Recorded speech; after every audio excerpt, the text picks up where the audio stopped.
காசு தானே பழகா. அம்மா இப்பவும் சொல்லறேன் நான் உனக்கு குடுக்கறேன்னா யாரு எப்ப குடுக்கறது?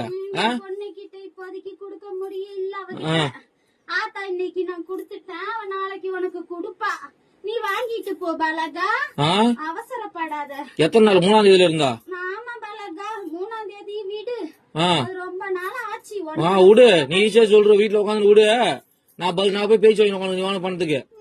நீ ஏன் பதில் சொல்ற? அம்மா நான் சொல்றேன். சொல்ல பதில். என் பொண்ணுக்கு ஆத்தா நான் குடுத்துட்டேன். என் பொண்ணு கையெல்லாம் உன் கைக்கு வந்ததுக்கு அப்புறம் கொடுக்க வேண்டிய இடத்துல குடுத்துக்க பாலா. எப்போ வரும்?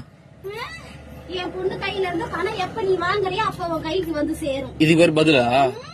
ஆத்தா நான் சொல்றது அதுதான். அம்மா என்ன சொல்ற? ஆத்தா அம்மா இன்னைக்கு கொடுத்திருக்க, நாளைக்கு என் பொண்ணு கையால நீ வாங்கிட்டு போ பாலகான்னு சொல்றேன். நாளைக்கு? ஆமா பாலகா. எத்தனை நாளா பாலகா இது? எத்தனை நாளா? இன்னைக்கு தானே சொல்றேன். இத்தனை நாளா? இத்தனை நாள் எங்க போயிருந்தா? இத்தனை நாளும் அந்த பதில் சொன்னேன். என்ன சொன்னா குடுக்கறேன்னு. இன்னைக்கு என் பொண்ணுக்கு கொடுத்திருக்க, நாளைக்கு நீ வாங்கிட்டு போ பாலகா. உன் பொண்ணு கொடுத்தது இப்ப உன் பொண்ணு எடுத்து கடை சொல்லு முதல்ல. என் பொண்ணு கையில இன்னும் பணமா வந்து சேரல. அப்புறம் கொடுக்க வந்து சீரை தான் கொடுத்திருக்க இன்னைக்கு. என் நகையா பவுனா கொடுத்து வச்சுக்கிறியா? நாளைக்கு உன் கையில பணமா வரும் பாலகா. லோனை வாங்கி போட்டு இது ஒரு கதை. லோன் இல்ல, வாங்கின கடனுக்கு தான் எங்க அண்ணனுக்கு நீயே வட்டி கட்டிக்கிட்டு வர. தெரியாதா கோவி?